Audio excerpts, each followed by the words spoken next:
Dali pra frente minha vida mudou muito, Com né? certeza. Eu me lembro que o Mário Lúcio Vaz me chamou e falou assim, Gazola, a gente queria que você fizesse a outra novela. Mas Eu falei, irmão, eu não tenho não tem condições. condição. Eu não tenho condições, eu queria saber se você podia me dar 6 meses. Ele falou, não posso. E aí eles não mantiveram o meu contrato, né? Era um contrato por obra certa. Eles queriam fazer um contrato longo comigo se eu gravasse em seguida, mas eu não tinha condições emocionais. Se eu fizesse isso, eu não ia conseguir fazer, ia ser pior pra mim. Não, e ali foi uma coisa que você...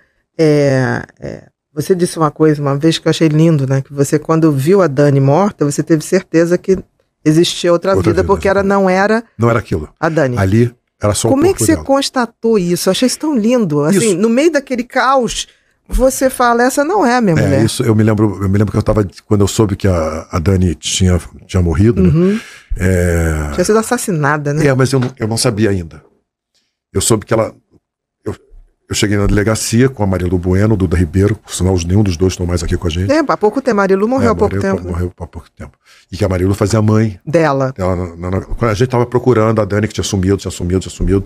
E aí eu fui até minha casa, eu tava na casa...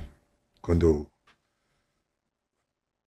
tava na casa da Glória, aí eu tava no teatro, não tava, aí fui pra minha casa, aí fui pra casa da Vocês iam se encontrar no teatro, vocês estavam ensaiando uma peça. E aí eu voltei em casa. Quando eu passei em casa novamente, estava com a Marilu, o irmão, eu tinha passado pela casa da Glória, estava com o irmão da Dani, com a Marilu. Com o Rodrigo. O Rodrigo e com o Duda.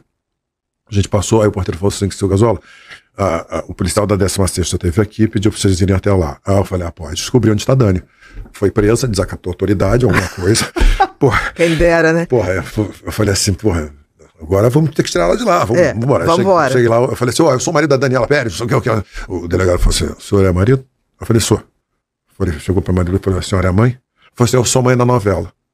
Mas eu queria falar com a senhora. Eu falei, mas o que o senhor tem pra falar com a mãe? Não pode falar comigo. Que não pode falar comigo, com o marido. Ele falou assim, o senhor fica calmo. Fica calmo. Eu falei, porra, aí saiu. Aí, nisso, e Marilu entrou. Nisso, chegou um policial e falou assim, fui eu que achei o carro da Daniela. Eu falei, você achou o carro da Daniela? Aonde? Lá não sei aonde. Eu falei, puta, foi sequestrada. Aí a Glória tinha me emprestado o celular. Não existia celular nessa época. Exatamente. A Glória foi uma das primeiras pessoas que teve. Nós estamos falando de dezembro de 92. Eu liguei pra Glória e falei assim, Glória, eu acho que a Dani foi sequestrada. Canal Motivamente. Inscreva-se, curta e compartilhe.